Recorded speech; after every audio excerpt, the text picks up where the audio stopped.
Boa tarde a todos. Vamos retomar os trabalhos da conferência. Hoje à tarde temos duas conferências. A primeira conferência, o Porto em meados do século XIX, Progresso e Tradição, Interruptura e Continuidade, pelo professor Jorge Ricardo Pinto, que está aqui à minha esquerda, e depois seguir-se-á uma conferência sobre Jardins do Palácio Cristal do Porto, Inovação, Experimentação e Influência, pela professora Teresa Marques, também a comissária desta conferência, como todos sabem. Eu ia começar por apresentar os nossos dois oradores. Eles farão as suas intervenções de forma sequencial. Temos um intervalo e depois seguir-se-á uma mesa redonda em que eles ambos participam também, e também será a altura para fazermos o debate sobre as suas intervenções, porque no fundo vão também, elas são sobre o Porto, e a nossa mesa redonda é intitulada E o Porto 150 anos depois. Jorge Ricardo Pinto é geógrafo da Universidade do Porto, doutorado também na Faculdade de Letras, aqui da Universidade do Porto, é professor no Instituto Superior de Ciências Empresariais e do Turismo e também na Universidade de Trás-os-Montes e Alto Douro. A morfologia urbana, a história urbana e a geografia social são, por excelência, os seus temas de investigação, precisamente no Centro de Estudos de Geografia e Ordenamento do Território, o CEGOT, da Faculdade de Letras. E tem tido o Porto como o seu tema de investigação, de publicação, o século XIX. Enfim, são temas que têm atraído e consumido algum do tempo e da paixão de Jorge Ricardo Pinto. Teresa Marques, arquiteta paisagista, licenciada e doutorada pelo Instituto Superior de Agronomia, é professora no curso de Arquitetura Paisagista da Faculdade de Ciências da Universidade do Porto e integra o Centro de Investigação em Biodiversidade e Recursos Genéticos, o CIBIO. A Teresa Marques, a sua investigação desenvolve-se fundamentalmente no âmbito da história e crítica das paisagens da amenidade, particularmente das que foram desenhadas no século XIX, primeiras décadas do século XX, assim como no domínio da conservação e recuperação de jardins e paisagens de valor histórico. Há mais de 20 anos que investiga sobre o Porto, os jardins do Porto, os seus criadores, os seus jardineiros paisagistas, os horticultores, os jardins, as fotografias destes jardins, enfim, os pequenos vestígios que se encontram, enfim, não os conhece todos, gostaria, mas eles são poucos, portanto, conhece muito. E tem tido muito tempo, enfim, em torno de toda esta matéria. Ela foi diretora do Parque da Fundação de Serralves entre 1994 e 2000 e é comissária desta exposição. Eu agradeço desde já aos dois. Íamos já passar ao Jorge e de seguida a Teresa. Muito obrigada.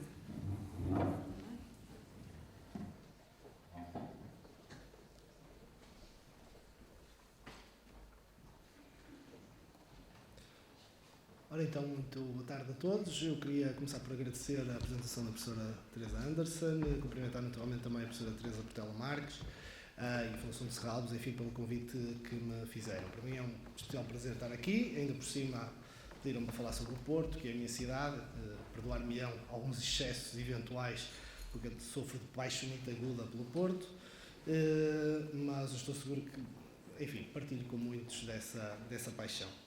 Ora, quando me pedem para falar sobre o Porto e o século XIX, eu quase que automaticamente está tatuada na minha cabeça esta imagem, que é uma fotografia cujo autor eu desconheço, admito que já poderia ter procurado saber, mas a imagem é tão interessante, tão viva, tão presente e de certa maneira responde a quase tudo aquilo que eu quero aqui abordar, que eu tinha que começar por ela.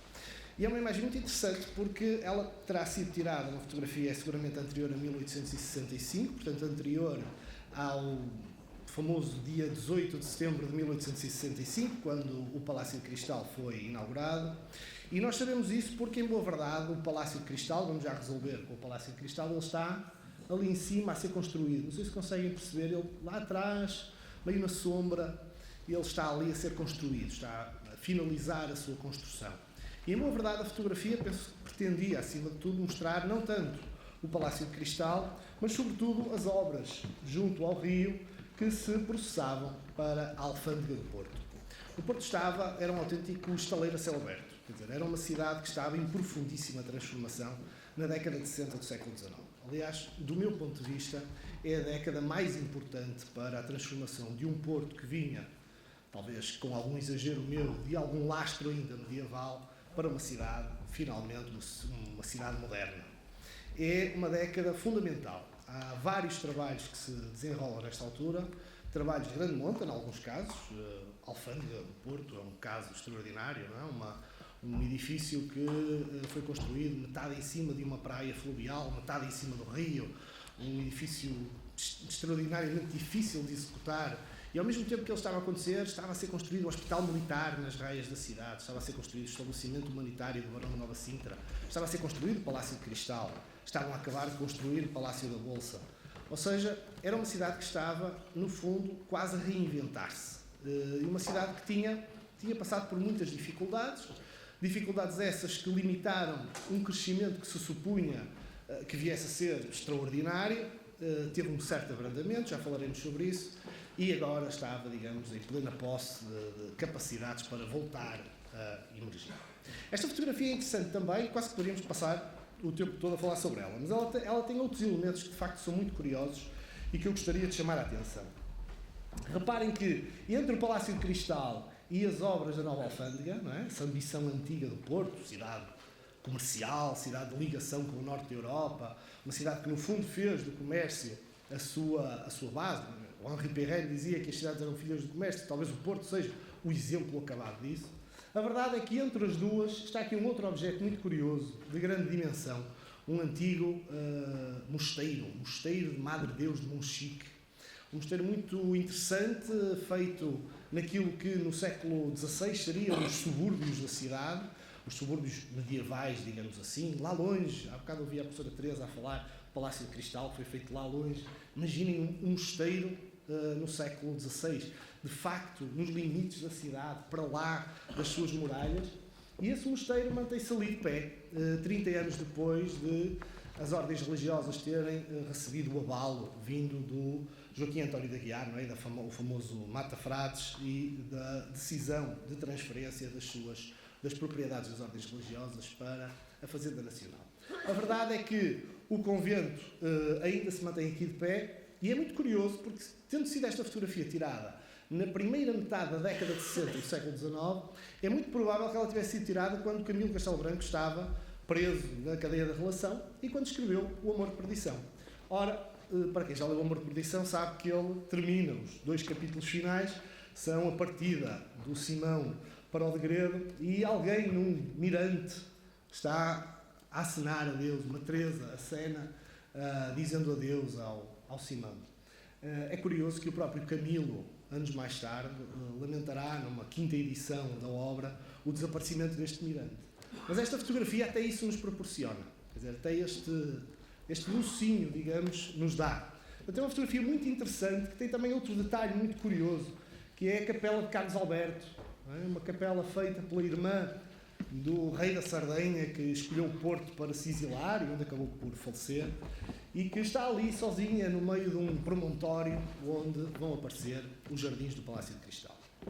O Porto desta época é um Porto ainda muito amarrado, um Porto que está ainda em crescimento, em desenvolvimento, e que, de certa forma, se o compararmos, esta planta de 1865, se compararmos esta planta com a planta de 1813, a famosa planta redonda, a primeira planta geral da cidade que é publicada, talvez não a primeira a ser executada, mas a primeira que nós sabemos que foi publicada, e que foi, curiosamente, publicada em Londres. Curioso aqui, talvez tivesse sido um excesso meu, há pouca curiosidade nisto, era quase óbvio que tivesse que ser assim, já vamos ver porquê também. Na verdade, se nós compararmos os 2 mapas, eles não são assim tão diferentes como isso em termos de perímetro. Nós verificamos que lá está o palácio nos limites da cidade, como a professora Teresa referiu há pouco. Vemos também aqui a Alameda de Massarelos, e estes são os limites ocidentais da cidade. Lá ao fundo, a Foz, não é? Junto ao Atlântico, essa Foz Dundee, veraneante, já tinha o seu bulício, já era animada, já era muito procurada por algumas das famílias do Porto, mas era ainda muito distante em termos de construção urbana. Ela tinha um enorme espaço no miolo ainda por construir. Se olharmos com atenção para o mapa, verificamos também que a oriente a cidade termina, já bem esticada, em boa verdade, no cemitério do Prado de Repouso, que tinha sido inaugurado a 1 de dezembro de 1839 e que, em boa verdade, é a grande razão para a cidade se esticar ao oriente em relação à tal planta redonda de 1813. De resto, a norte, a cidade termina, grosso modo, onde já terminava em 1813, nas proximidades da Igreja da Lapa. É um mapa muito curioso este, porque, embora ele seja de 1865, em boa verdade, o mapa originalmente é de 1844. Ele foi feito por um homem chamado Frederico Perry Vidal e ele foi, digamos, isto é uma atualização um pouco apressada até, deixem-me acrescentar, de última hora, e que servia, essa atualização, para ser distribuído àqueles que visitavam o Palácio de Cristal em 1865. Portanto, se assim quiserem, de certa forma, este é o primeiro mapa turístico da cidade do Porto.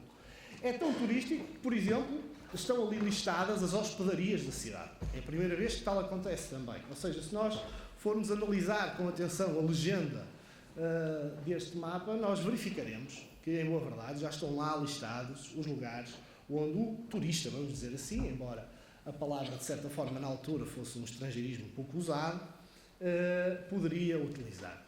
É, aliás, o momento em que, de certa forma, também começam os verdadeiros hotéis no Porto.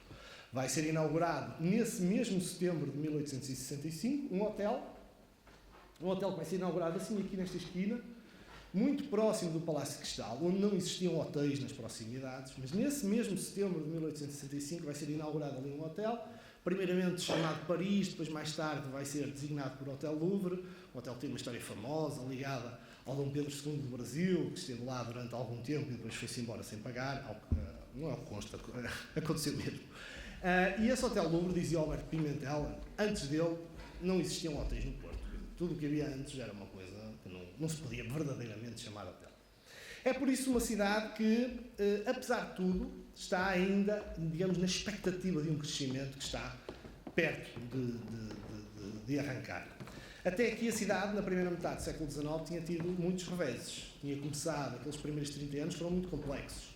As invasões francesas, logo na primeira década, a crise dos cereais, não é? Que conduziu à fome, por exemplo, ou, por exemplo, o cerco do Porto, ou, enfim, um conjunto de rebeliões que aconteceram na cidade, de enorme instabilidade bélica, que não permitiram que a cidade pacificasse e, de certa forma, que continuasse aquele crescimento demográfico extraordinário que tinha acontecido no final do século XVIII, quando era a cidade rica do barroco, a cidade do vinho do Porto.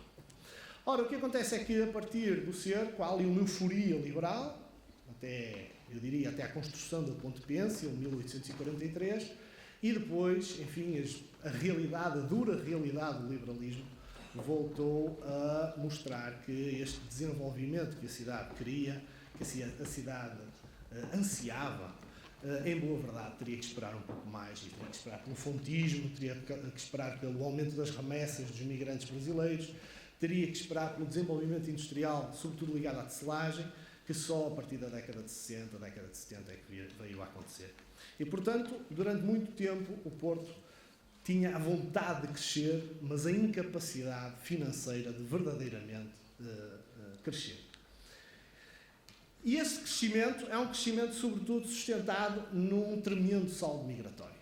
Não tanto num crescimento natural, ou seja, não é a diferença entre a natalidade e a mortalidade que permite um crescimento demográfico, sobretudo no pós-década de 50, mas é essencialmente um saldo migratório.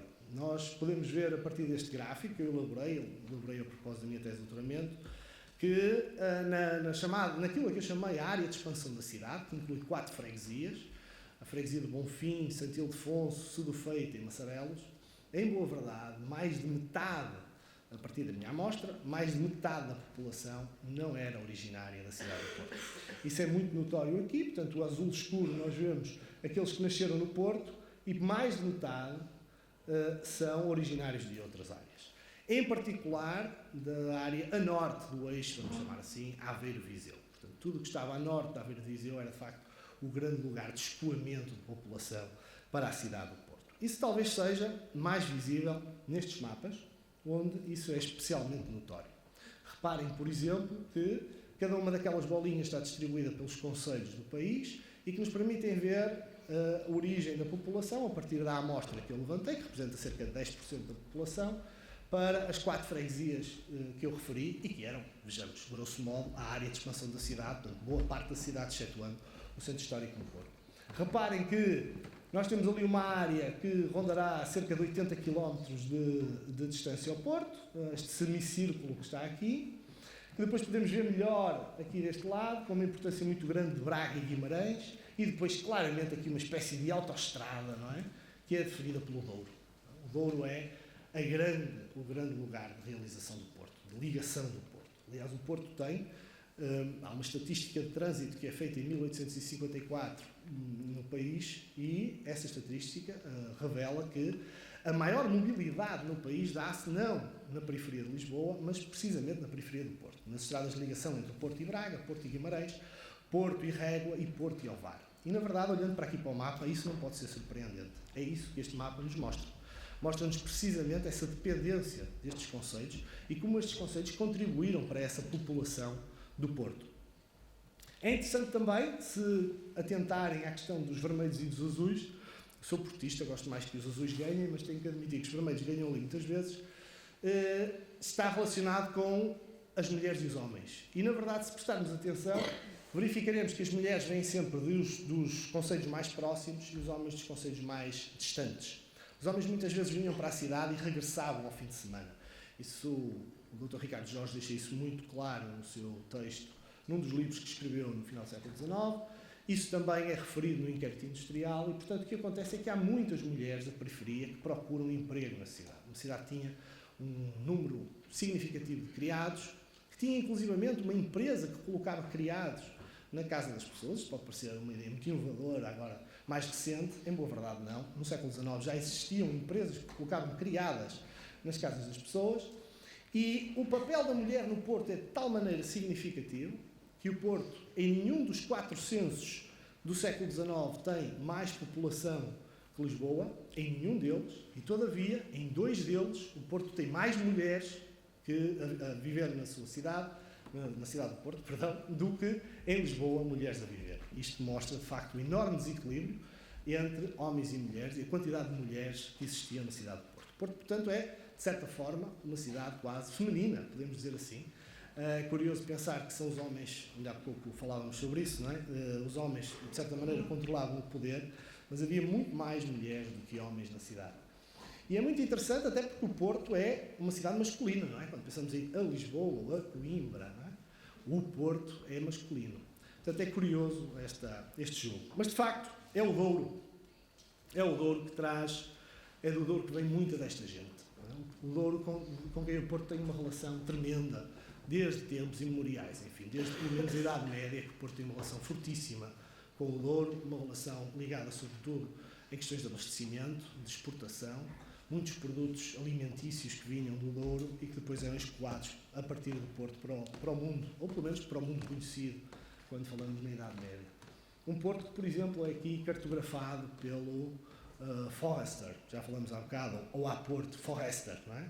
Esse membro da comunidade inglesa, influentíssimo, importantíssimo, inovador na fotografia, pioneiro na fotografia em Portugal, um dos pioneiros, e um homem muito interessante que tinha esta relação forte com o Douro e que produz esta peça belíssima em 1848, de um Porto que de facto dependia muito do Douro. O Porto e o Douro são praticamente uma única unidade. E essa relação era também uma relação que estava muito ligada com a comunidade britânica. Uma comunidade que tinha, desde os finais do século XVII, ia crescendo, ia ganhando dimensão na cidade. Uma comunidade que tinha um papel de poder extraordinário, não é? Que controlava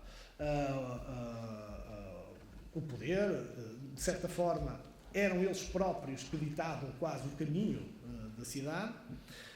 E era uma comunidade que tinha uma influência tremenda até nos hábitos e nos costumes da população.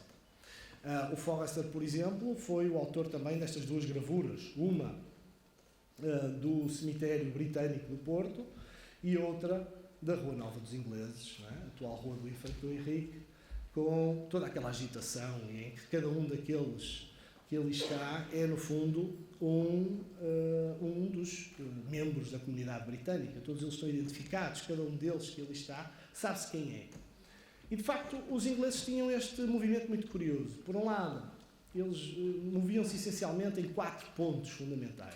A Quinta no Douro, muitas vezes, a Cave do outro lado de Gaia, do lado de cá do Porto, a Rua dos Ingleses, e depois, a partir da década de 60, num movimento que se vai intensificar a partir daqui, com a procura de uma casa no subúrbio, uma casa que permitisse ter algum espaço de jardim, uma casa que permitisse ter alguma intimidade, algum recato, alguma privacidade, e esse processo é um processo que vai ocorrer com especial intensidade a partir da década de 60. Para que áreas é que os ingleses, e não só os ingleses, mas também os ingleses, se vão deslocar? Vão-se deslocar essencialmente para aquilo que era uma espécie de subúrbio numa primeira fase, por exemplo, a parte alta da Rua de Selefeito. Temos aqui alguns exemplos disso. Esta casa aqui foi habitada pela família Sandman, é um exemplo disso, mas depois não eram só os ingleses propriamente dito. E quando eu digo ingleses, atenção, estamos a alargar a dinamarqueses, estamos a alargar a holandeses, estamos a alargar a alemães, não é? Os Burmester, os Kopka, os Anderson, não são propriamente ingleses, não é? E, portanto, isto que aqui temos é, no fundo, essa residência que se vai começando a estabelecer desde finais de 18 e inícios de 19, mas que se vai consolidar muito a partir da década de 60 do século XIX. Temos exemplos vários, por exemplo, a casa da Baronesa do Seixo, com os seus famosos jardins, não é? Ou a casa dos Gomes Monteiro, hoje pertence a uma família conhecida do Porto, dos Pinto da Costa, não é? Com os seus jardins também. Ou, por exemplo, a casa dos Moreira Velho, depois dos Ribeiro de Faria, onde, por exemplo, o Dom Pedro IV estabeleceu o seu quartel, digamos, depois de, numa primeira fase, se ter estabelecido no Palácio dos Carrancas e de um ataque de surpresa do seu irmão no aniversário do Dom Pedro o ter obrigado a mudar estrategicamente de posição. Mas também a Avenida da Boa Vista, que é outra área de expansão da cidade, uma grande avenida, um espaço que ainda estava por definir, mas que, na verdade, desde o século XVIII, que era uma linha reta que estava a ser definida desde o período dos Almadas, e que vai poder receber aquilo que os ingleses chamam as detached houses, não é? As casas recuadas, com chalés, como, por exemplo, aqui a Viscondessa de Lobão, não é? Em que o acesso dependia também do coche, não é? De certa maneira, no Porto começam aqui os movimentos pendulares entre casa e trabalho. A casa no subúrbio, com o mirante, com o lago, com nenúfares, com o labirinto de Buxo, e, por outro lado, o trabalho, não é? Junto à ribeira, junto ao cais, junto ao embarque, na proximidade das caves do outro lado do rio. Mas nem tudo no Porto era elegância, nem tudo no Porto era elitismo. Há uma outra dimensão, não é? Há a chamada cidade da produção, que também se desenvolvia nesta altura. Uma cidade que era o grosso da população, o largo número da população. E essa população vai se instalar um pouco por toda a cidade, numa primeira fase ocupando o centro histórico do Porto. Quando o centro histórico do Porto começa a expelir as fábricas, que vão ganhando também dimensão, para uma área suburbana, com ela vai o operariado por arrasto, digamos assim. E muito deste operariado vai se fixar precisamente nas proximidades, muitas vezes, da fábrica. Recordo que muitos deles trabalhavam 12, 13 horas por dia e, portanto, a proximidade à fábrica era importante para ganhar energias para o dia seguinte e não perderem muito tempo com viagens, até porque os transportes coletivos não eram um objetivo desta gente. E, portanto, muitos deles tinham que se fixar nas soluções que o Porto ia criando para um crescimento populacional extraordinário que estava a ter.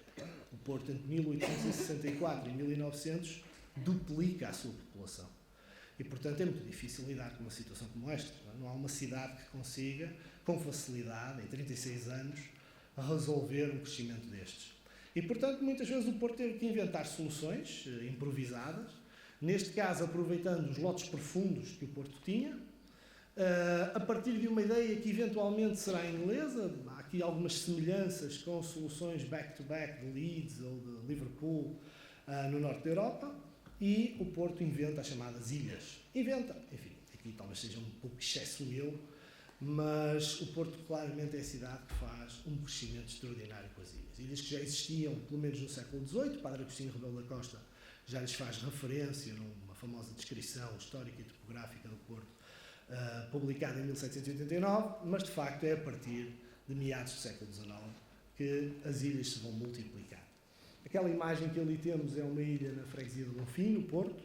Provavelmente a freguesia de Bonfim é uma das que tem uma maior concentração de ilhas. Era uma solução fácil para o proprietário dos lotes, que tinha, em boa verdade, tinha que fazer um investimento muito curto, praticamente não tinha custos de manutenção, e tinha uma enorme vantagem, é que o fiscal da Câmara estava apenas obrigado a fiscalizar aquilo que via da rua. Portanto, fechando a porta da ilha, basicamente tudo era possível, não é? Portanto, tudo podia ser realizado. E, portanto, muita desta gente que, recordo, não é gente do Porto, é gente que está a chegar ao Porto, que se está a fazer Porto nesta altura, gente que vem com a cultura do campo, e isto pode parecer um detalhe, mas na verdade é muito importante, é muito diferente. Nós temos um crescimento demográfico sustentado em gente que desde o berço está habituada a viver na urbanidade, ou fazer um crescimento urbano, um crescimento demográfico, melhor dizendo, sustentado em gente que tem um percurso de vida ligado ao campo e que de repente se vê a braços com a urbanidade.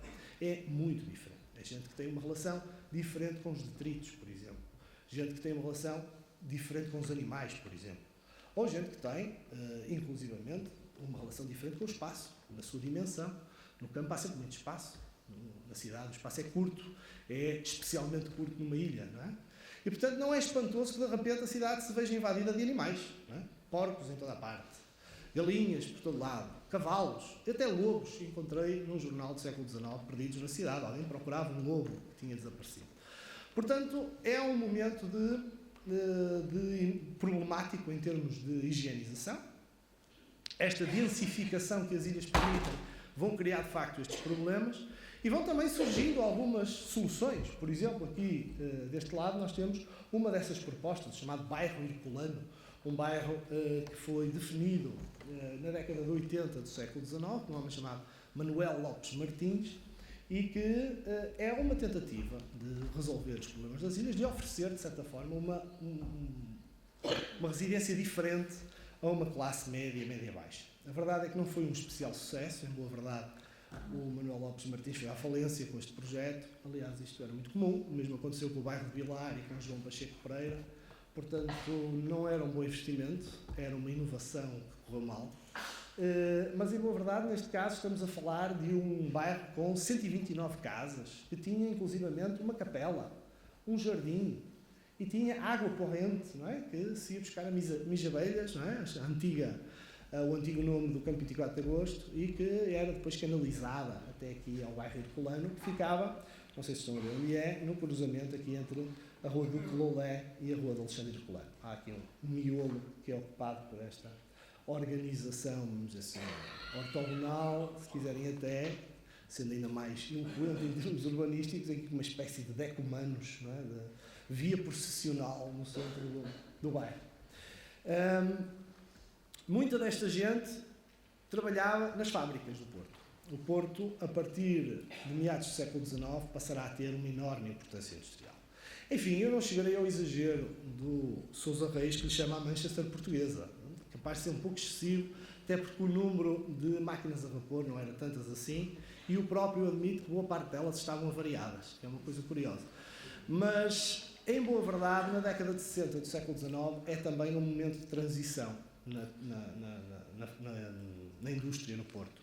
É um momento em que se vão somando as passagens da manufatura para a maquinofatura, em que se vão fazendo sociedades, se vão congregando interesses dentro de áreas específicas e vão criando estruturas conjuntas. É, por exemplo, o que acontece com a Companhia de Fiação Portuense no Campo 24 de Agosto, em que, em toda aquela área, no Campo 24 de Agosto, na antiga Rua de Montebello, que é, grosso modo, por onde hoje corre a Avenida Fernão Magalhães, ou pela Rua de Bonfim, muitos pequenos industriais tinham uma fábrica ou uma oficina, se quiserem, ligada à tecelagem, normalmente com 10, 12 trabalhadores, portanto, de pequena dimensão. E este é um exemplo de uma companhia que se junta com máquina a vapor, num processo que é acompanhado permanentemente pelos jornais da época, não é? Nomeadamente o Comércio do Porto, que é assim uma espécie de braço armado do progresso. Não é?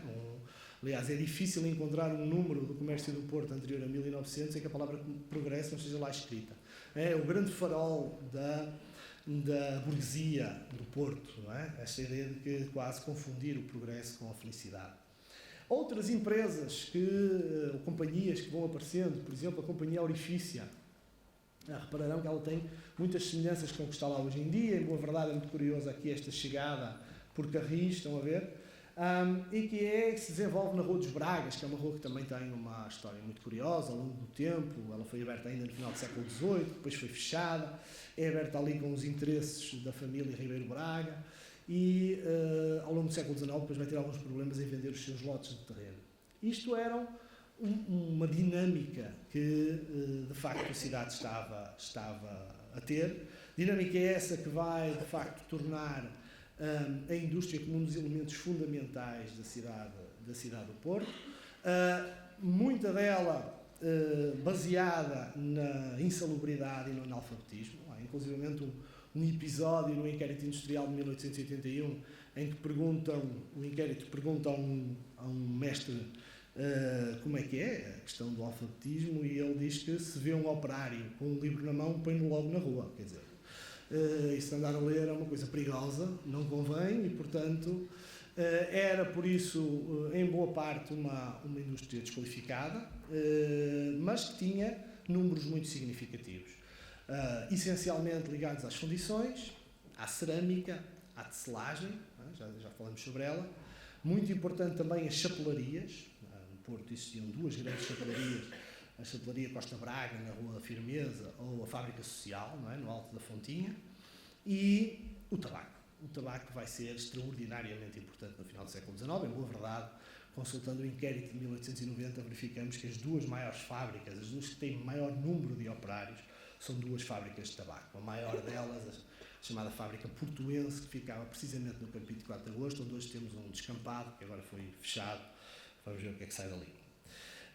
Mas não era só a indústria, o comércio, esse velho amigo da cidade, não é? Da cidade do Porto, parte do seu símbolo, daquilo que a cidade era, é também uma área em profunda transformação. E é uma área em transformação não por aniquilamento do que está antes, mas somando diferentes fórmulas para o sucesso. Ou seja, vão-se combater as feiras, mas as feiras não vão desaparecer. Aliás, elas ainda estão aí, não é? Vão-se criar mercados como uma solução, e aos mercados vão-se somar as lojas da elite, vão-se somar diferentes formas, a venda ambulante vai continuar, e vão inclusivamente aparecer no final de século os armazéns, não é? Os grandes armazéns, os Hermínios, os Nascimento, não é? Armazéns que alteravam completamente a relação entre quem vendia e quem comprava. A loja era, em boa verdade, um lugar quase sagrado do portuense, não é? Onde a escala social se fazia notar entre o marçano, não é? O pequeno moço que muitas vezes vinha do campo, colocado pela sua família, que precisava de arranjar um emprego para o miúdo mais novo e que era colocado no Porto a aprender a ser comerciante, para um dia depois, eventualmente, partir para o Brasil, comprar ali um baú na Feira das Caixas, na Praça Carlos Alberto, e seguir rumo ao Brasil. Depois também o caixeiro, não é? Esse ponto intermédio, que era quem, no fundo, lidava com o cliente, com quem falava, com quem já estava, de certa maneira, já estava num patamar diferente e que era respeitado pelo comerciante, que estava sentado a um canto da loja, normalmente sentado num sofá, não é? E que só se levantava quando entrava alguém especialmente importante. Mas esse caixeiro era alguém que já tinha um determinado estatuto social. E essas transformações também deram origem à separação entre o que era a velha prática do lote, onde no mesmo lugar tínhamos a residência, tínhamos a loja e tínhamos a fábrica, muitas vezes nas traseiras do lote, para uma separação destas atividades, destas funções, com fábrica, loja e residência separadas. Isto também potenciou naturalmente o mercado da habitação e por isso também ajuda a explicar a complexificação deste fenómeno e o crescimento urbano que a partir de 1860 a cidade vai ter. Crescimento que era impossível sem os transportes. Na verdade, eles são, de certa forma, um símbolo desse progresso, dessa transformação, dessa velocidade que é imprimida. Estamos no século da máquina, do mecanicismo, não é? Do positivismo. E, portanto, a cidade, se calhar, antes ainda de Corbusier, já habitava esta ideia da cidade a funcionar quase como um relógio, não é? Como uma máquina, uma cidade que se pretendia até livre de alguns empecilhos que existiam na rua, fontes e cruzeiros, não é? Tudo a ser retirado da rua, ser guardado nos cemitérios ou em jardins e fazer com que a cidade circulasse, pudesse, no fundo, funcionar melhor.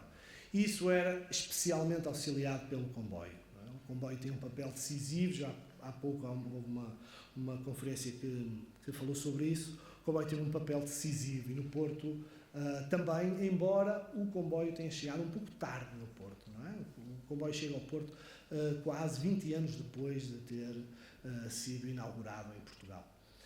E por isso estas imagens mostram precisamente isso. Mostram primeiro os transportes intraurbanos com uma linha de Americano, aqui a passar na Praça do Infante, antes ainda de ser Praça do Infante, reparem que não tem um Infante ali no meio, e que é, digamos, uma espécie de antepassado do elétrico, não é? Que é inaugurado em 1872, a primeira linha. Depois, duas estações inauguradas em 1875. A estação de Campanhã, que vai passar a ser a grande porta de entrada de quem vem do Douro, precisamente, e que ficava na parte oriental do Porto, que vai agudizar este desequilíbrio entre este e oeste. E, por outro lado, a estação da Boa Vista, a partir de uma iniciativa privada, de construção de uma linha de caminho de ferro, primeiro à Póvoa e depois a Famalicão. Ou até o pequeno vaporzinho, a máquina, não é? A estação da Foz, que permitia a ligação entre o centro do Porto e o lazer no lado ocidental da cidade. As grandes construções, o ferro, não é? No lastro do Palácio de Cristal, a ponte Maria Pia, construída para receber a ferrovia, ou a ponte Luís I, não é?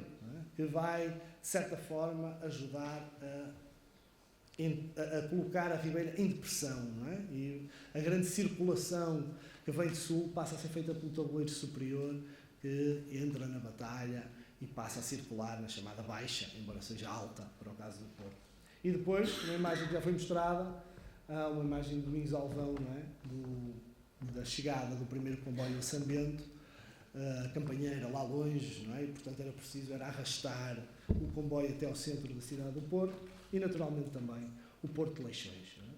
Estrutura fundamental que há muito era reclamada pela cidade e que era preciso resolver.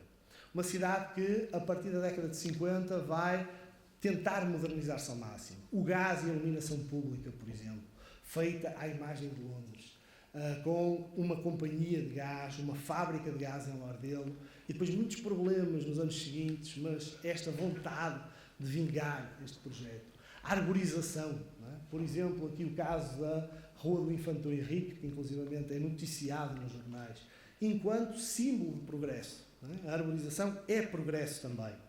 Mas era um progresso ainda que combinava ao mesmo tempo este olhar para a frente com muitas coisas que vinham de trás. Ao mesmo tempo que se abria o mercado do Anjo, né, junto à Torre dos Clérigos, e que simbolizava essa higienização das praças e, de certa maneira, uma regulação do comércio, a Feira da Louça mantinha-se no mesmo lugar, não é? A funcionar lado a lado com o mercado do Anjo.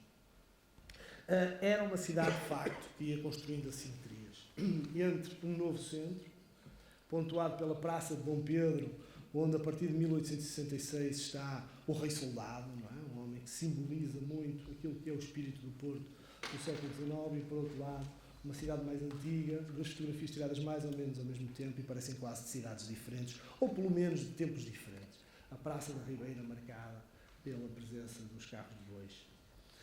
No final do XIX, a situação não era tão diferente como isso do início do século, mas, apesar de tudo, a bolha tinha expandido. E isto é o comboio que faz, não é? O comboio arrasta a área de influência do Porto praticamente ao longo de toda a linha do Douro. Lembro-vos, nesta altura já chegava a Salamanca, não é? E também para Norte, e também para Sul, e também para Viseu, não é? A linha do Dão. Ou seja, é a linha do comboio a arrastar a influência da cidade. E ao contrário do que dizia Fontes Pereira de Mel, de que agora ninguém vai sair do interior porque vamos ter o comboio, tudo vai lá chegar, foi o caminho mais rápido para toda a gente partir precisamente para a grande cidade. É interessante também quando comparamos o oeste e o oeste do Porto e verificamos que as origens da população são muito diferentes. Reparem que numa área junto ao Bonfim, portanto na parte oriental do Porto, em 1896, o grosso da população que lá reside vem do Douro. Mas quando olhamos para a Boa Vista, na parte ocidental do Porto, há uma espécie de pulverização das origens. Já não é o Douro já não manda nada aqui. Já temos uma pulverização total pelo norte e este mapa até não mostra, com um papel também grande de Lisboa e, no caso do Bonfim, um papel muito grande de ligação ao Brasil. É por isso um Porto já muito diferente daquele que em 1865 viu abrir o Palácio de Cristal, fez inaugurar a exposição de 1865. Uma cidade alargada, definida já pela circunvalação, uma cidade que, de certa maneira, se reconstruiu, ganhou uma outra dimensão, uma dimensão que lhe permitia uma leitura a outra escala, e uma cidade que, de certa maneira, fica sintetizada nessas transformações numa famosa frase do Ramalho Ortigão, que diz o seguinte: aqueles que há 20 isto foi escrito em 1887, aqueles que há 20 anos partiram daqui arriscam-se a não atinar com o seu caminho, a não encontrar a sua casa, nem a sua rua, nem os seus sítios. Dir-se-ia que os nossos pais morreram para nós muito mais completamente do que morreram para eles os seus avós e os seus bisavós, levando consigo, ao desaparecerem, quase tudo quanto os rodeava na vida: a casa, o jardim, a rua que habitavam. Obrigado.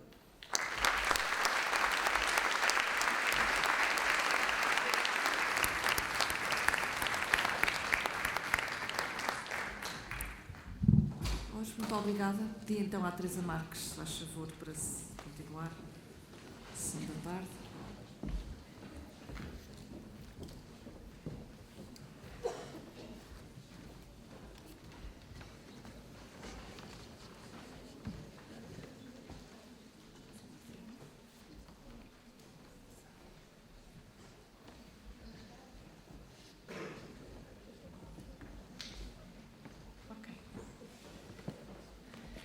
Mais uma vez, muito boa tarde. Eu venho apresentar os jardins do Palácio de Cristal. Portanto, vou fazer uma apresentação muito focada no próprio espaço do Palácio de Cristal e dos seus jardins em particular, e com a preocupação de olhar para alguns aspectos que caracterizam este espaço e que o distinguem de outros espaços na cidade e até no país, e que tem a ver exatamente com esta ideia da inovação do ponto de vista de formas de recreio, do ponto de vista dos modelos paisagísticos, dos modelos de desenho do espaço. Por outro lado, também do ponto de vista da experimentação, daquilo que consistiu este espaço, do ponto de vista da experimentação, nomeadamente do uso das plantas que chegavam à cidade e das formas de as compor.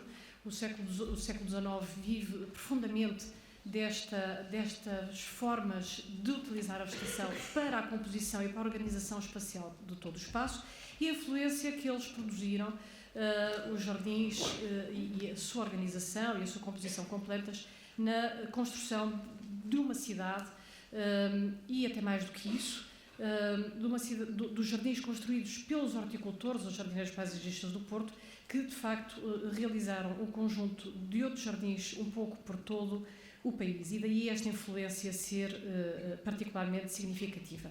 E aqui a primeira questão prende-se exatamente com a ideia do recreio. Isto é uma fotografia, ou uma litografia, a partir de uma fotografia, isto hoje já foi aqui bastante abordado, ainda antes da abertura, da inauguração da exposição e, portanto, dos jardins, mas que já mostram esta procura por um espaço, esta curiosidade de ir até ao Palácio de Cristal e se recriarem naquilo que seria um espaço já em construção. Portanto, havia aqui já um conjunto de expectativas e de interesse pelo recreio ao ar livre. Na realidade, o Porto, até esta altura, e o Jorge Ricardo Pinto já elaborou muito bem aqui este retrato da cidade, não tinha nenhum jardim público. De facto, o Palácio de Cristal não vai inaugurar o tema, mas vai-lhe dar uma feição nova, sendo que também não é um espaço verdadeiramente público, tem acesso público, é pensado, de facto, para o recreio das pessoas, mas é, sobretudo, um espaço de exposições, que tem um jardim onde, naturalmente, as pessoas vão, ou porque vão visitar exposições, ou porque vão, de facto, recrear-se, passear ao ar livre. E o Porto, até essa altura, tinha apenas a Praça de São Lázaro, transformada num jardim, num pequenino jardim, muito formal, fechado, e, enfim, que não poderia de todo acolher estas exigências que vimos que esta cidade em crescimento obrigava e, sobretudo, o tal passeio elegante que era necessário. Portanto, como eu dizia, isto não é um jardim público, o Jardim de São Lázaro, esse sim foi público, foi a transformação através do município, esta ideia do município construir um jardim que depois permite este direito inalienável ao recreio. No caso do Palácio de Cristal, não é isso que acontece, é um jardim que é pensado no âmbito de um conjunto de iniciativas levadas a cabo pela sociedade, o Palácio de Cristal português, que tem as suas origens na Sociedade Agrícola do Porto. É um aspecto muito importante, na realidade tem a ver com este século XIX que tem vindo aqui a ser falado e que ultrapassa a dimensão nacional, do valor da indústria, de uma agricultura nova que utiliza os recursos que a indústria proporciona, e as sociedades agrícolas vão surgir no país por uma iniciativa de Fontes Pereira de Melo. A do Porto constitui-se em 1854 e tem por missão, e têm todas, aliás, por missão, realizar exposições agrícolas e fazer também relatórios anuais daquilo que é a produção agrícola nesta região do Porto. E o Porto, nesse aspecto, teve uma atitude muito cumpridora, realizou várias sociedades agrícolas, várias exposições agrícolas, e também o jornal editou vários números do seu jornal agrícola, que vale a pena ler, enfim, para conhecermos melhor esta região do ponto de vista agrícola. Portanto, há várias exposições de gado também a acontecerem. Elas acontecem num sítio particular, já aqui foi falado, o campo da Torre da Marca, que ficava aqui, vê-se aqui eu espero que não esteja cortado, aqui mesmo na ponta vê-se a Torre da Marca. Era uma das estruturas que na cidade permitia a entrada dos barcos na Barra do Douro. Não era a única, aliás, esta de facto é uma construção, veio substituir, dizem que um pinheiro manso, uns dizem que ardeu, outros dizem que morreu apenas, mas o que interessa aqui, sobretudo, é esta ideia de que já estamos de facto fora da cidade, estamos à vista da cidade, estamos fora aqui do centro cívico mais importante e da zona de muralhas, e esta imagem, esta planta da cidade, permite-nos, penso que é 39, conhecer melhor este campo aberto, aqui junto de facto do quartel, como há pouco foi referido, aqui um palácio importante dos Condes de Trina, não é? A famosa Torre de Pedro VI, o Paço Real, o Museu Soares dos Reis, e aqui o Carregal, o Rio Frio e a Praça da Cordoaria, que ainda não era Jardim da Cordoaria. Portanto, vai ser aqui neste espaço limitado por quintas, fundamentalmente quintas de recreio, com os seus bosques, os seus jardins e o rio, e depois aqui outra quinta importante, a quinta de 7 campos, que vai ser também introduzida neste espaço final, aqui uma ampliação daquela última carta que nos mostra bem, então, a Torre da Marca, o terreiro, aqui este pavilhão, este mirante, que é o mirante da Quinta da Macieirinha, ou do Sacramento, e aqui então os Condes de Trena e os quartéis. Bom, portanto, há aqui um espaço aberto. O Porto foi-se construindo os seus jardins, e os municipais em particular, a partir destes espaços abertos. Foi preciso fazer alguma modelação aqui deste espaço e, sobretudo, foi necessário, isto agora está com uma orientação para sul, portanto o norte está para baixo, temos aqui o rio, foi aberta a Rua da Restauração, já aqui temos a capela desde 1861, como já foi referido, porque esta aqui é a Quinta do Sacramento, com o seu mirante, como há pouco víamos, com a bandeira que o marcava profundamente. Portanto, a Quinta do Sacramento, hoje conhecida mais como Quinta da Macieirinha, onde o rei da Sardenha, Carlos Alberto, morreu. Todas estas construções de pouca qualidade foram demolidas e a Quinta dos Sete Campos e parte das Quintas do Sacramento, do Passadiço e esta Quinta última foram também integradas através de processos de compra, de expropriação, neste novo espaço. Portanto, há aqui um investimento enorme, sobretudo, como eu dizia há pouco, se pensarmos que isto é sobretudo uma iniciativa privada, de um grupo de cidadãos que se empenham na recolha de fundos para conseguir, portanto, sem apoio estatal, para fazer esta grande empresa.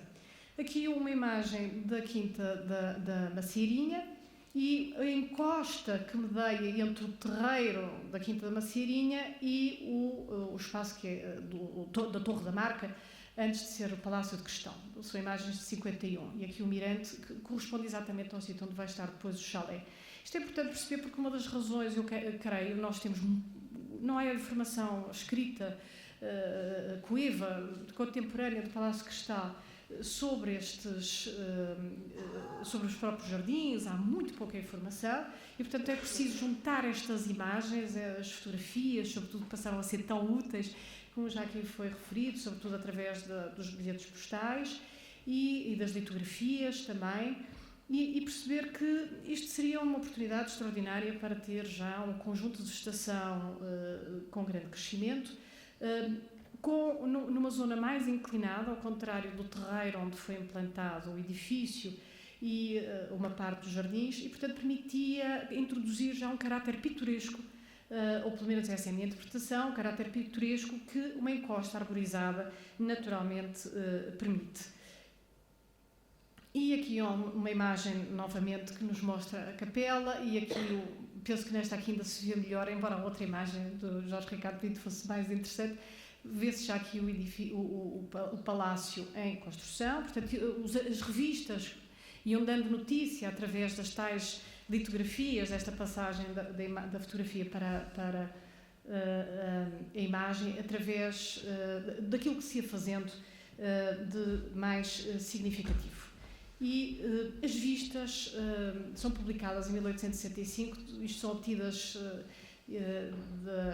próximo da zona exatamente da Quinta da Macieirinha, permitindo ver o rio e a Foz, a Barra do Douro e todo este vale de Massarelos com as suas quintas, os seus campos, enfim, toda esta riqueza. Está preto e branco, é mais bonito a cores, mas é uma fotografia e, portanto, de qualquer forma, esta ideia e esta vontade de representar aquilo que seria uma das características mais extraordinárias deste espaço, e que é sistematicamente referido, são as vistas que se conseguem obter.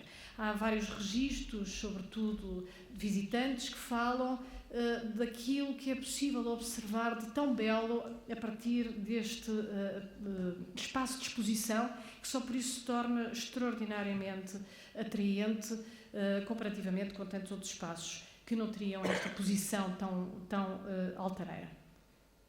E aqui uma outra fotografia que nos mostra então já o palácio, aqui a casa da Quinta dos Sete Campos, que vai dar depois origem àquilo que nós hoje conhecemos com a Casa de Roseral, e eu aqui até assinalei o circo, que era uma das construções que fazia parte das construções da exposição original, e portanto o palácio tinha uma ligação até este ponto. E vemos aqui já a vegetação das quintas que ficam a poente. E o problema grande que foi esta escarpa, eu penso que esta escarpa de facto terá sido trabalhada muito posteriormente, ou pelo menos com alguns anos de diferença relativamente àquilo que foram os jardins na proximidade do edifício.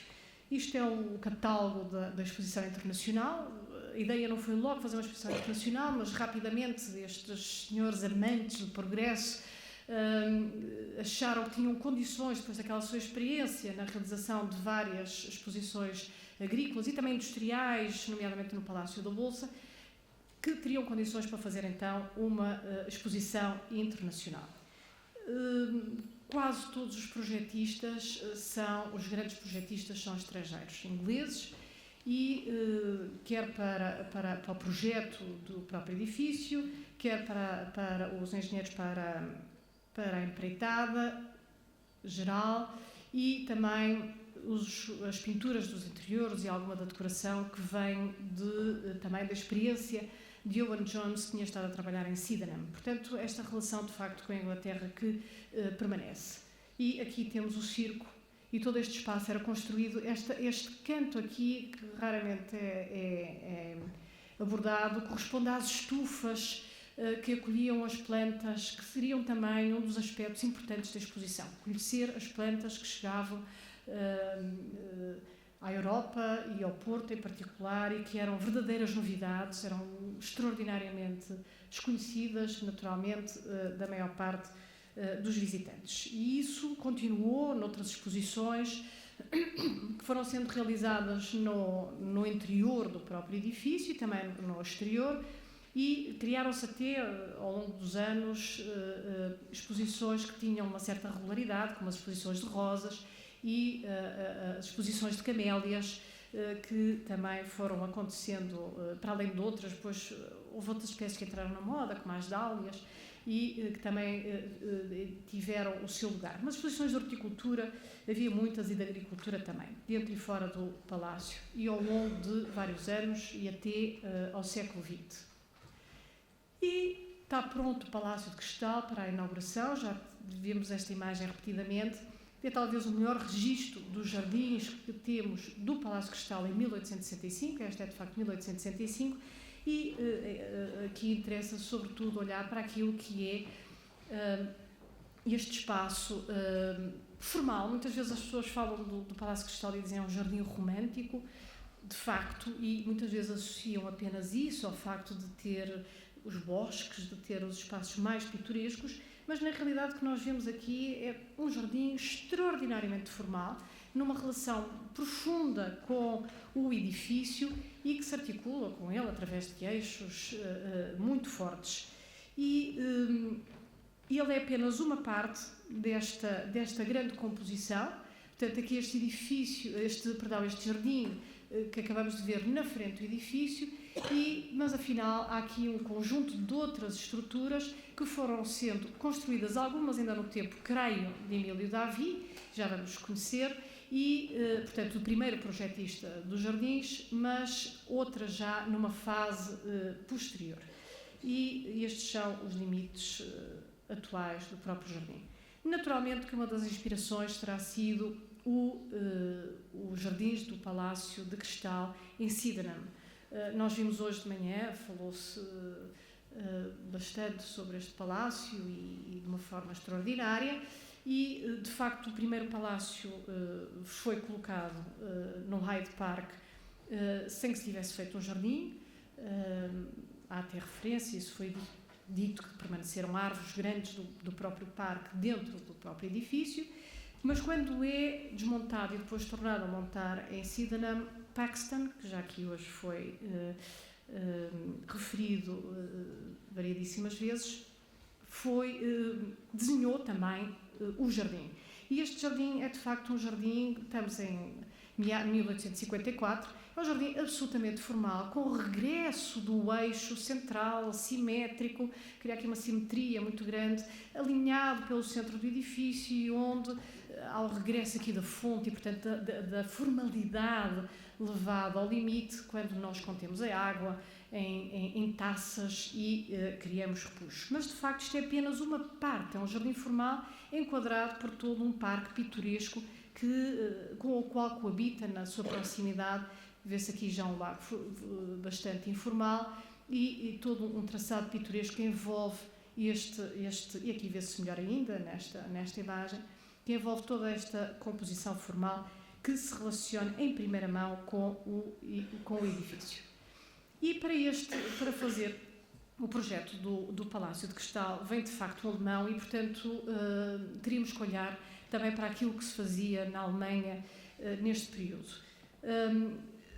Todos conhecem, já todos ouviram falar, chama-se Emílio Davi, nasceu em 1838 em Berlim e morreu no Porto em 1873, muito jovem, com apenas 35 anos, e está no cemitério dos ingleses, que já foi aqui hoje referido. Sabemos hoje que Emílio Davi foi convidado pela Sociedade Palácio de Cristal Portuense por sugestão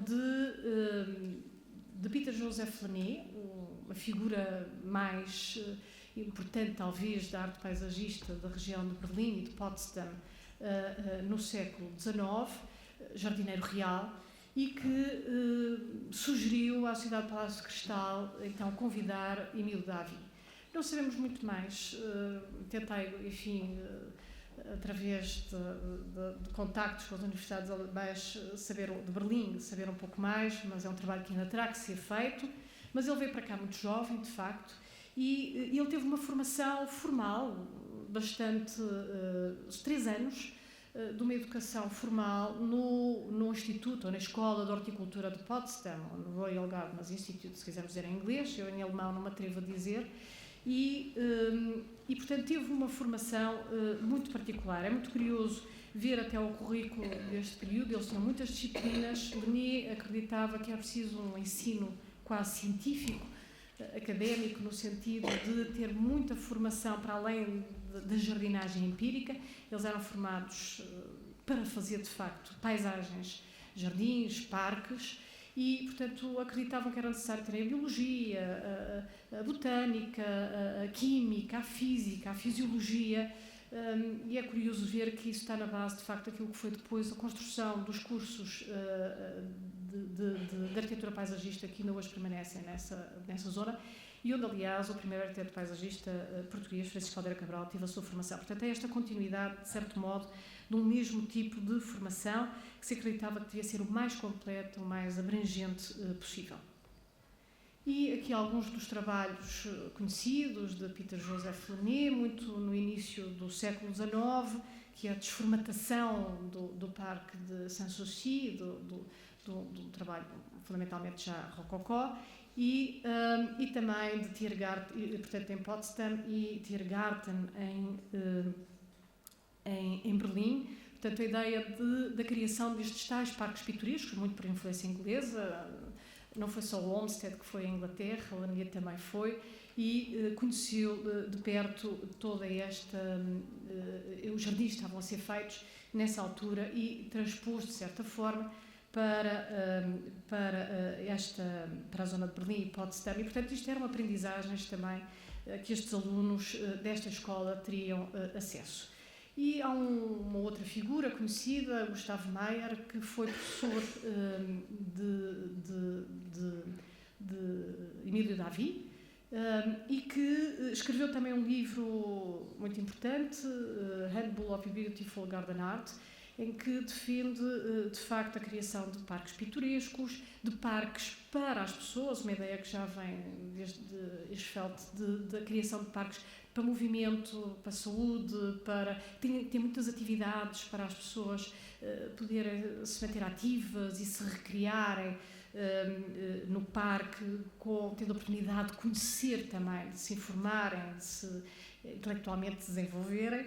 E também que nos vai apresentar, fazer várias propostas de jardins, são jardins tipo, em que junto aos edifícios vamos encontrar sempre a presença destes tais jardins formais, que aliás já vinha desde o tempo de Inglaterra também esta ideia do jardim formal, com os tais beddings, os açafates, os flower beds, na proximidade do edifício. E depois, na parte mais distante, então, o parque mais pitoresco. Mas aqui é um trabalho que eu penso que até pode ser reconhecido de alguma forma em alguns dos desenhos de Emílio Davi. Esta ideia do jardim formal junto à casa é possível que não tenha tido a sua primeira abordagem no Porto com o Palácio de Cristal. Ao nível do espaço de acesso público, sim, mas em casas privadas, nomeadamente na Quinta de Vilar de Allen, que é sempre dada exatamente como exemplo dessa primeira manifestação do jardim formal junto à habitação. Isso já aconteceu, muito à moda de um gardenesse, com um trabalho, um flower garden, um jardim florista, para acolher vários tipos de plantas, um bocadinho de uma forma italianizada. Ou então a Quinta da Macieirinha, que apresenta aqui, de facto, já na década de 50, um jardim com alguma regularidade na continuidade da fachada principal do edifício. Mas no Porto, no espaço público do Porto, Queremos que será de facto aqui, e isso é dito no Jornal da Horticultura Prática, que é assim uma das grandes fontes de informação que nós temos, nomeadamente para o Palácio Cristal, embora seja relativamente escassa a informação que é dada sobre o Palácio de Cristal. Era gente muito exigente. Eu hoje, à medida que vou ler, percebo que era gente verdadeiramente exigente, estas pessoas que escreviam no Jornal da Horticultura Prática, e portanto zangavam-se com muita frequência pelo facto dos jardins não terem um nível de conservação e de manutenção apropriado e que eles achavam que era possível obter e que nem sempre encontravam nos jardins do Porto, nomeadamente ao nível da relva. E eu hoje compreendo, a relva é muito difícil de conservar nos nossos jardins, mas o modelo vinha de facto do Norte da Europa e, portanto, era suposto os nossos jardins terem aquela neatness, aquele esmero extraordinário que se encontra noutros jardins mais a Norte da Europa, mas muito difícil de conseguir obter aqui. Portanto, aqui temos de novo o jardim com aquilo que parecem ser os tais, então, açafados, muito na linha daquilo que vimos em alguns dos desenhos de Gustavo Maier, e de novo esta ideia de facto de que o jardim florista, portanto o jardim onde temos várias espécies que podem ser apreciadas, que podem ser, onde há flores verdadeiramente, portanto é o regresso de flor e da fonte, as duas grandes transformações que vamos encontrar como contraponto ao pitoresco, devia ser de facto uma parte separada e distinta deste parque mais paisagista, mais pitoresco. E, portanto, é aqui que nós devemos ter as plantas mais raras de todos os tipos. E o regresso da fonte, de facto, aos jardins, dentro daquela simetria que aquele eixo permitiu, são fundamentalmente fontes, ainda hoje permanecem, não no seu melhor estado de conservação, mas que podem ser encontradas ainda nos catálogos antigos, são quase tudo fundições francesas. E se me permitiam agora, fazemos uma reconstituição do jardim a partir das poucas imagens que fomos encontrando, e porque este jardim da frente do edifício é de facto muito conhecido e está muito bem registado, mas todo este espaço, a Alameda, o primeiro grande elemento para além do jardim, e então depois os bosques que ficam fora e que enquadram não só o edifício, toda esta parte mais plana, superior daquilo que era verdadeiramente então o largo da Torre da Barca. E a pesquisa das imagens, sobretudo feitas a partir de fotografia e algumas fotografias verdadeiramente, permitem-nos conhecer aquilo que seria o jardim de inverno. Há uma planta de 1891 que nos diz que isto é o jardim de inverno.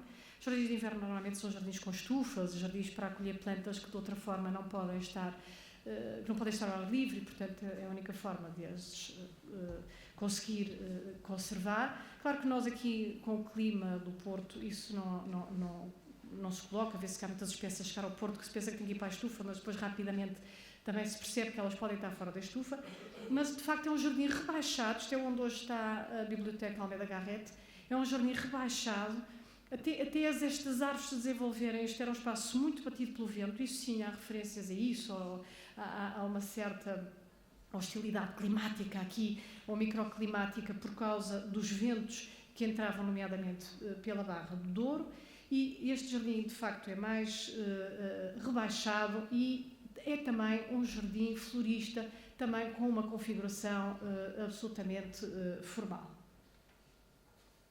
A certa altura há de facto a indicação de que as eras seriam uma boa substituição para alguns relevados mais difíceis de manter.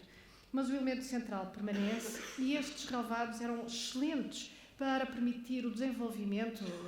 J.C. Loudon, hoje já foi aqui mencionado, propunha mesmo isso, que se pudesse ver desde a base a planta e deixá-la crescer livremente e as plantas em si poderem ser admiradas. Portanto, o grande elemento de construção é de facto um traçado fundamental, mas a própria vegetação é um elemento estruturante da composição. Portanto, não é o jardim mais as plantas, mas são as plantas com o traçado que fazem o jardim. E aqui mais algumas imagens, são tudo fotografias de alvão, palmeiras, araucárias, possivelmente algumas as primeiras que terão chegado ao Porto. Isto aqui num ponto mais baixo, vê-se já aqui alguns pavilhões ao longo da Avenida das Tílias.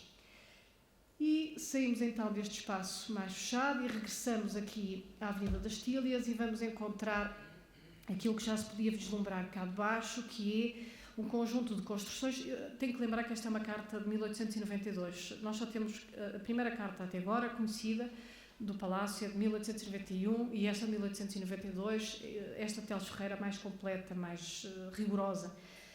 E não temos nenhuma planta que medeie entre a década de 60 e 1992. Portanto, são 30 anos sem cartografia deste jardim, pelo menos até agora.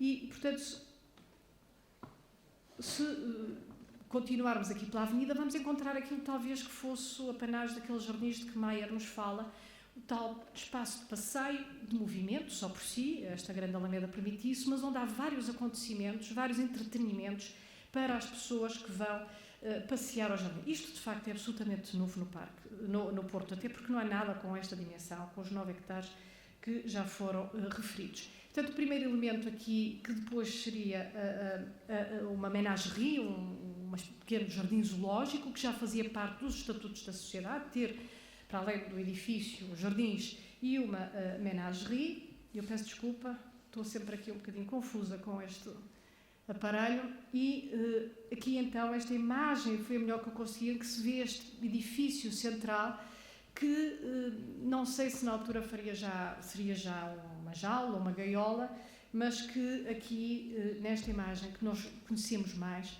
já do início com uma data de circulação, já do início do século, mas possivelmente ainda de finais do século XIX, nos mostra já apenas um bocadinho esqueleto daquela estrutura mais interessante, daquele edifício mais interessante, e que era conhecida como a Jaula dos Macacos, para além daquele edifício que tínhamos visto, ou daquele pavilhão, que tínhamos visto lá de baixo, um conjunto de outras jaulas que foram sendo construídas neste espaço. Outro dos elementos que seriam um atrativo deste percurso ao longo da Alameda das Tílias é este pequeno jardim, do qual já não existe nada, a não ser o conjunto de esculturas, imagem. Esta fotografia pode ter sido tirada muito, ou até para a exposição, ou esta talvez não, porque aqui as tílias já estão grandes, mas nunca será posterior a 1878, e em que vemos, é uma cascata, chamam-lhe aliás Jardim da Cascata, tem aqui uma pequenina cascata, e um conjunto de esculturas em ferro fundido, bronzeado.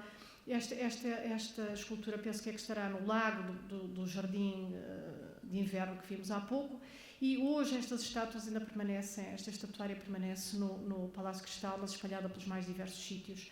A egípcia e a negra estão no Coreto, estes dois meninos estão à entrada do Parque Infantil, e os cavalinhos são duas amazonas que estão aqui também. É difícil de ver, é melhor ver com uma lupa, mas de facto poderia ser uma forma também quase de demonstração desta nova arte, uma forma de juntar de facto a arte com a indústria, e que estas fundições, de uma forma até bastante económica, podiam providenciar esta união entre estas duas questões maiores do século XIX. Para além destes elementos, e obtida uma fotografia exatamente do Jardim da Cascata, podemos ver o primeiro coreto, as grandes árvores, então, da Quinta do Sacramento, da Macieirinha, na encosta que desce para o Val de Massarelos, e o chalé no sítio onde estava então o Mirante. E vejam a quantidade de cadeiras de mola que eram colocadas ao longo da Alameda, exatamente para sentar, mas também para ver vários acontecimentos que ocorriam aqui neste espaço central. Este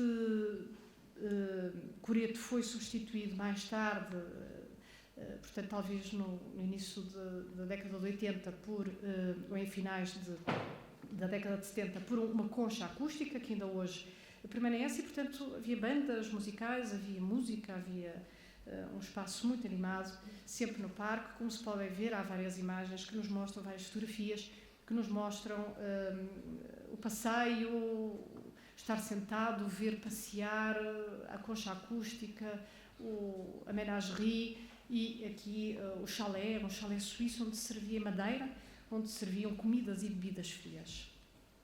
E mais animação, ao longo da Avenida da Estília, o Carnaval, o famoso Carnaval, o Carnaval dos Fenianos no Porto, várias vezes fotografado ao longo da avenida. E esta avenida possivelmente terá sido desenhada não só porque ligava ao jardim principal, frontal, até ao rio e, portanto, até um miradouro extraordinário sobre o rio e sobre a outra margem, a Barra do Douro, enfim, a cidade, mas permitiu também enquadrar aqui a capela que já existia, de facto, desde 1861. E aqui os bosques, então, nestas partes inclinadas, que, como digo, esta não sei exatamente quando é que foi elaborada. Importa dizer que Emílio Davi ficou como diretor dos jardins até 1869, portanto, durante alguns anos permaneceu à frente dos jardins e, portanto, é possível que tivesse implementado alguns dos seus desenhos, algumas das suas ideias ao longo desses anos e então aqui algumas imagens que nos mostram esse caráter mais pitoresco deste bosque que envolvia então estas estruturas formais. Numa cota inferior ao chalé, a gruta do Palácio Cristal, vimos o trabalho também de Paxton em Chatsworth, de alguma forma semelhante a este. São espaços para serem revestidos de vegetação. Aquilo que era possível fazer, de facto, era com rochas, permitiam o crescimento das plantas entre as pedras e, portanto, mais tarde, as fotografias que eram obtidas já permitiam obter esse efeito, mostrar esse efeito que se pretendia obter com estas construções bastante pitorescas, uns pequenos lagos, enfim, também com rochas para crescer a vegetação e, sobretudo, o elogio à natureza mais selvagem, enfim, embora muito condicionada por caminhos, etc., mas que era deixada crescer para dar este aspecto mais escuro, mais sombrio, por oposição à clareira superior, bastante mais iluminada. E aqui estão umas imagens. Ao nível das plantas, fomos vendo já aqui alguns exemplos, mas o palácio terá sido paradigmático também, para além das araucárias. Ao nível das palmeiras, já vimos aquele primeiro caso, que era, eu penso que nos chamei a atenção, da palmeira central do jardim formal de entrada. É uma questão muito importante. Há um elemento central, que é um canteiro circular que tem uma palmeira, e vamos encontrar também as palmeiras com as araucárias a formar elementos fundamentais, marcações fundamentais da composição, mas há referência também, sobretudo a partir de 79, de uma plantação maciça, portanto já Emílio Davi não estava no palácio e até já tinha falecido, de palmeiras de várias naturezas. E, portanto, isto foi um espaço, como eu dizia, de experimentação, numa composição mais formal, mas também em composições mais irregulares, como estas dos bosques. Ou até em alinhamentos, portanto, muitos traquicarpos, primeiras tamareiras, depois é que vieram as palmeiras das Canárias, também muitas palmeiras de leque, enfim, que vão sendo plantadas neste espaço. Há uma avenida de fetos, inclusivamente. Todas estas plantas estão a ser representadas nos jornais da época, nos jornais hortícolas, nomeadamente no Jornal de Horticultura Prática do Porto, e, em alguns casos, vemos já aqui palmeiras já com algum crescimento e, enfim, aquilo que passou a ser também a construção de torreões ao longo desta encosta e, até de uma forma, de certo modo, crítica, diziam que eram excessivas a quantidade de construções que se faziam em locais que estão acidentados, nomeadamente nesta escarpa, que dificilmente os visitantes iriam lá. E isto, a certa altura, esta ideia das palmeiras chega inclusivamente à parte central do jardim. Portanto, esta primeira palmeira que existiu neste tal elemento central que eu falava há pouco, vai-se passar, ela morre e é novamente plantada. Portanto, há aqui uma persistência desta ideia de um canteiro circular, central, ou pelo menos numa situação com alguma relevância na construção e da organização do jardim, mas vamos ver mais tarde, talvez já depois dessa palmeira ter morrido, portanto já na década de 70 e 80, a plantação também de um conjunto de outras palmeiras na frente do jardim. e dos quais hoje não existe nenhuma palmeira, e também já vamos ver porquê. Bom, e há notícia também de outras espécies, da cortadeira solana ou do Sequoiadendron giganteum, que apareciam então nas nossas revistas ou noutras revistas estrangeiras, mostrando aquilo que era, enfim, as novidades que iam chegando à Europa e que poderiam ser apreciadas não apenas nos livros, mas nos próprios jardins, e nomeadamente no jardim do Palácio de Cristal. Portanto, saímos de facto da fotografia ou da ilustração e passamos de facto para a realidade, para a possibilidade de contactar e de conhecer as plantas, criando-nos oportunidade para uma apreciação condigna. Bom, isto são outros jardins que foram sendo construídos já depois de ter sido retirados os elementos da exposição, permanece o circo e fazem-se novamente jardins formais, e é possível que estes tenham sido ainda realizados por Emílio Davi, assim que a exposição sai. Portanto, esta continuidade da ideia do jardim florista na proximidade do edifício, numa relação total com a própria arquitetura.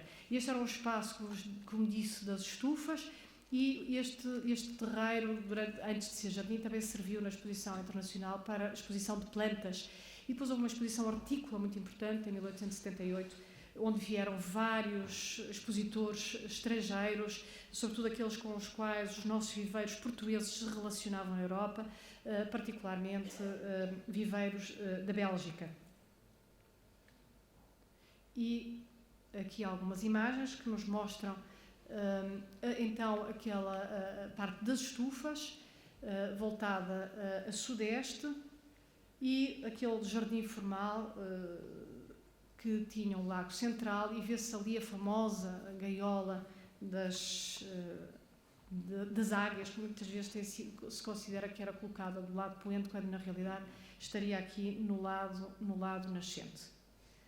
E aqui a ligação ao circo, através de uma ponte, quando a Rua Nova do Palácio, isto hoje é o sítio do ICBAS, foi construída, e portanto o Palácio manteve-se ligado ao circo, que tinha sido um dos espaços importantes de exposição de trabalhos em ferro na exposição de 1865.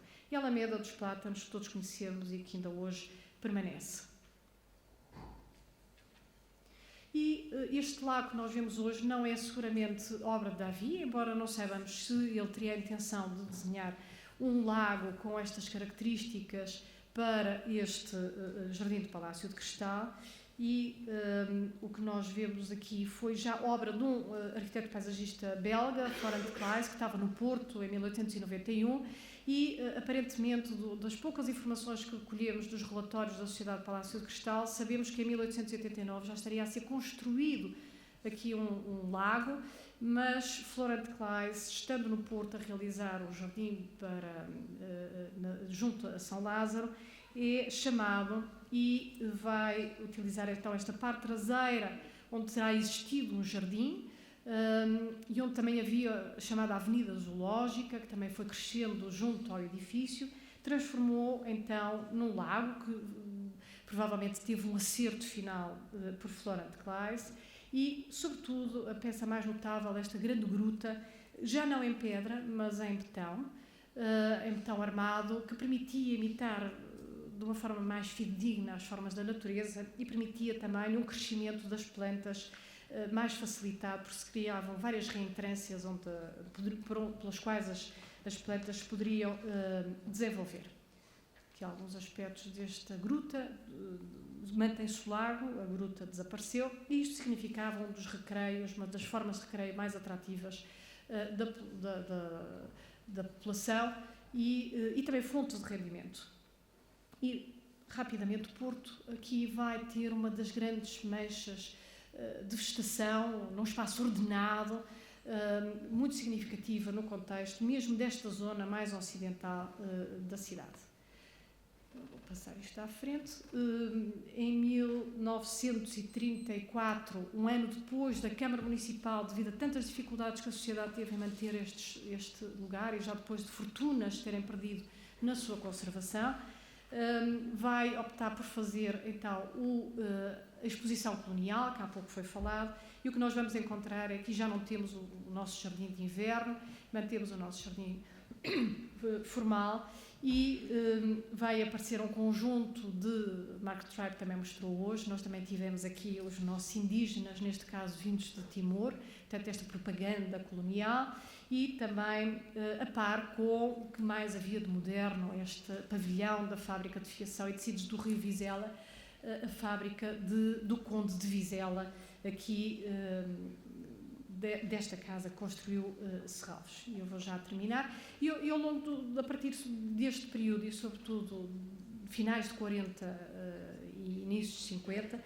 há um movimento de construção de vários outros jardins dentro do Palácio de Cristal, isto a Quinta dos Sete Campos, hoje Roseiral, mas que era o sítio dos viveiros e onde até houve um estabelecimento comercial, um estabelecimento hortícola, gerido pelo diretor dos Jardins, primeiro Emílio Davi, depois outras figuras, nomeadamente Jerónimo Monteiro da Costa.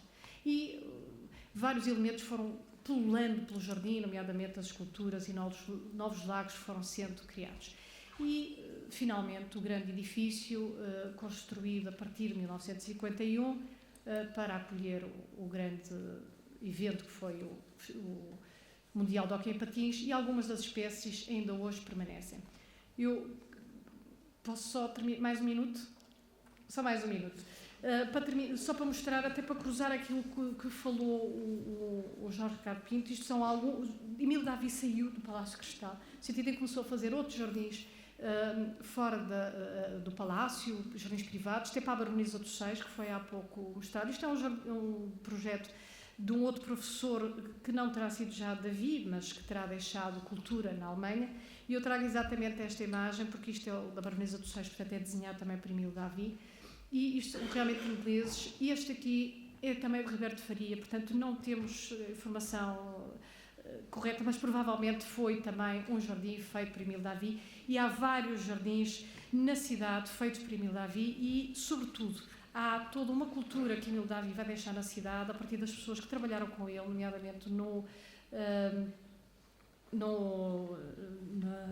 com Marcos Loureiro, no estabelecimento de horticultura Marcos Loureiro, com o que ele se associou, e que vão construir um conjunto de jardins na cidade e vão criar uma escola, não tão formal quanto a que ele teve do ponto de vista da sua educação, mas que vai criar um conjunto de outros horticultores, destaque Jerónimo Monteiro da Costa, aqui na cidade, e Jacinto Matos, que saiu da cidade mais que Jerónimo Monteiro da Costa e criou muitos outros jardins por todo o sítio. Portanto, há aqui uma escola informal, digamos assim, que vai ser fundamental para a construção do Porto e também do país, segundo os novos modelos que Emílio Davi, e também, enfim, as outras exposições, a exposição de 1877 vai ser fundamental, o que chega de Paris, para a criação dessa tal escola que vai marcar o país. Muito obrigada.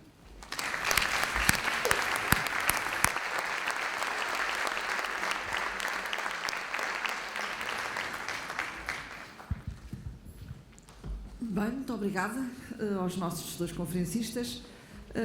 Depois o tempo escorregou um bocadinho, vamos retomar às 4h20 a nossa mesa redonda e fiz então agora um intervalo. Muito obrigada.